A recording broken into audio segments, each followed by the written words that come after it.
Hello and welcome to Totally Awesome Films Spoilers. In this video, we spoil the heck out of Can't Buy Me Love. This iconic 80s movie is about a nerd who pays a cheerleader to be his girlfriend, and this makes him the most popular guy in school. It stars an unknown Patrick Dempsey in his defining pre-McDreamy role, and it ranks as one of the most memorable and likable teen movies of all time. And if you were around in the 80s, no doubt you also had a crush on Cindy Mancini. Not only is she insanely beautiful, but she exudes kindness and depth.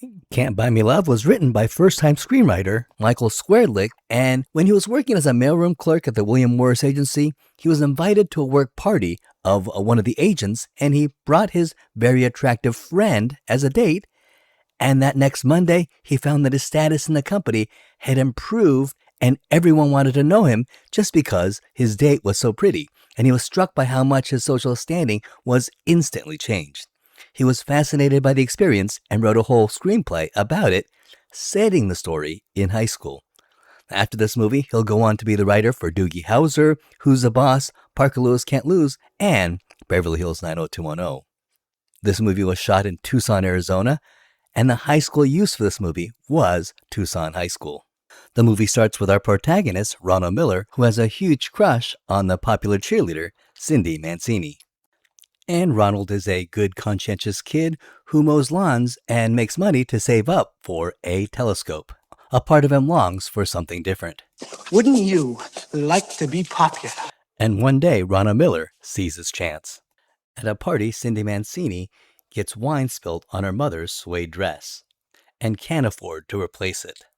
But Ronald is there to save the day. I want to rent you. You want to rent me? Yeah. Cindy will pretend to date Ronald, and Ronald is certain that that will make him popular. So they do it. Cindy pretends that she's dating Ronald, and all of Cindy's jock friends can't believe it. I mean, after all, who is this guy? And Cindy's two best friends just can't believe it. But after a while, they start taking to him. I mean, he went totally geek. Totally chic. Cindy's two friends are played by Darcy DeMoss, who plays Patty, and Tina Casperi, who plays Barbara. And as for the jocks, Gerardo Meja plays Ricky, and Ricky was also a musician, and 3 years later, after starring in this movie, he'll hit it big with the song Rico Suave. Court McCowan plays Quint, and Eric Bruscotter plays Big John Richmond, who will go on to have a very successful career as a character actor. And among his many roles, he'll play a college student that gets beat up by Bruce Lee in Dragon: A Bruce Lee Story, and in Starship Troopers, where he gets his arm broken by the drill sergeant and then gets his head blown off in an accident. Ronald's best friend Kenneth is played by Courtney Gaines, who will also go on to an incredible, prolific acting career with hundreds of roles in both TV and movies. He's best known for his role as Kenneth here, but also as Malachi in Children of the Corn, and the kid who cuts in a dance with Lorraine in Back to the Future. And playing Ronald Miller's annoying little brother is a 12-year-old Seth Green who nearly steals the movie. Who could beat a night of cards, chips, dips, and dorks? And Cindy and Ronald spend so much time together that Cindy begins to have feelings for Ronald, and she even confides in him that she secretly writes poetry. On their last night as a planned couple, Ronald takes Cindy to the airplane graveyard, which is a real place located outside of Davis-Monthan Air Force Base. They have a romantic night, and Cindy plans to profess to Ronald that she's developed feelings for him. But an oblivious Ronald is more excited about the breakup and what it might do to his social status, utterly disappointing Cindy. The next morning, Cindy tries to talk to him again, but Ronald misinterprets this and thinks this is when Cindy wants to break up with him, and he makes a huge scene in front of everybody, totally humiliating her. So not only has Ronald dated the most popular girl in school, he's actually broken up with her, and that makes him now, as Ronald predicted originally, the most popular guy. And now both of Cindy's friends, Barbara and Patty, both want to date Ronald. And he is just loving this newfound boost in his social status. And Patty wants to take him to the dance. But Ronnie doesn't know how to dance, so he decides to watch American Bandstand to take a few lessons. And he meticulously copies and learns every movie scenes on the show. But he accidentally turns the channel to PBS, and he is actually watching a performance of the African ant-eating ritual. And that's what he'll be dancing at the dance tonight. And his younger brother thinks that that is hilarious. Ronald gets the courage to start doing the dance, and sure enough, he starts doing the African ending ritual, and at first, everyone's really embarrassed for him. Tina doesn't know what to think, and one of the girls at the dance assumes that he must be from special ed. But then everyone reasons, hey, if the most popular guy in the school is doing it, this must be something new, and eventually it catches on, and everyone starts doing the African ending ritual. And Cindy, who knows the truth about Ronald's fake rise to popularity, is absolutely disgusted at what followers everyone is. And if you thought the African ending ritual was pretty cool, well, I'd agree with you. It was created and choreographed by Paula Abdul. That night, Ronald and Patty park their car. Ronald gets lucky and makes it to second base with Tina.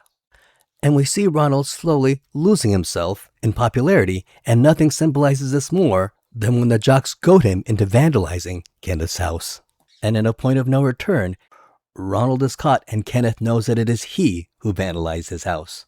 At a party, Cindy gets a little drunk and she's trying to find a place to sit down, and she stumbles upon Ronald with a girl named Iris, and she sees him reciting her secret poetry to Iris.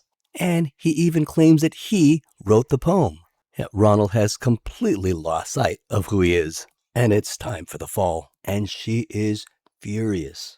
And it's time for a reckoning, and Cindy reveals to everyone the truth about their relationship. And Ronald's reputation is devastated, and no one now wants to have anything to do with him. He is kicked out of the party, and nobody in school wants to have anything to do with him. He is literally poison at the school.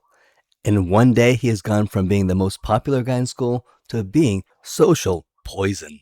It's brutal. You took him from geek status to king status to no status. And Ronald even sneaks into the bathroom, and thinking that he's talking to Cynthia, he pours out his heart. How he really did this just to get to know her, and how he just sort of lost himself in all the trappings of popularity, and how he'd do anything just to be able to talk to her again. But it turns out that he wasn't talking to Cindy, but rather the teacher, who basically, after using the bathroom, doesn't wash her hands and grabs his ear. Unable to talk to her, he decides to mow their lawn super early in the morning, and she's forced to go out to confront him. He's able to profess his love for her, but Cindy just isn't interested. Then one day in school, Kenneth is helping Patty with her homework, but the jocks don't like it. They think that he's doing another scam just like Ronald did. And when they attack Kenneth, Ronald jumps in and saves his friend, and he wonders why high school has to have these classes. And through his experience, he has learned how ridiculous and useless these divisions in high school are. Cools, nerds, your side, my side. Man, it's all bullshit. It's just tough enough to be yourself. And in this moment, Ronald completely redeems himself. The movie ends with Ronald mowing Cindy's lawn. She pays him for the work and heads off with her friends. But suddenly, the car stops, and Cindy calls out for Ronald. Cindy has changed her mind and decided that she's going to go for it with Ronald after all. And the movie ends with Cindy and Ronald becoming a couple. Such a great ending. Believe it or not, the original title of this movie was called Boy Rents Girl, but later it was decided that the title would be called Can't Buy Me Love and would feature the Beatles song. But in 1987, Michael Jackson owned most of the Beatles' music catalog, including the rights to Can't Buy Me Love, and therefore they had to get permission from Michael Jackson to use the music and the title. And therefore, they screened the movie for him, and fortunately, he loved the movie and gave them permission. And from here, Patrick Dempsey is going to have a phenomenal acting career. But unfortunately, Amanda Peterson, who apparently experienced a traumatic SA on the set and will go on to struggle with alcohol and drugs. It's a tragic story, but I prefer to remember her as the beautiful, incredible Cindy Mancini. Are you a fan of Can't Buy Me Love? Where does this movie rank among your favorites of 80s high school films? Well, join me next week when we spoil the heck out of Commando.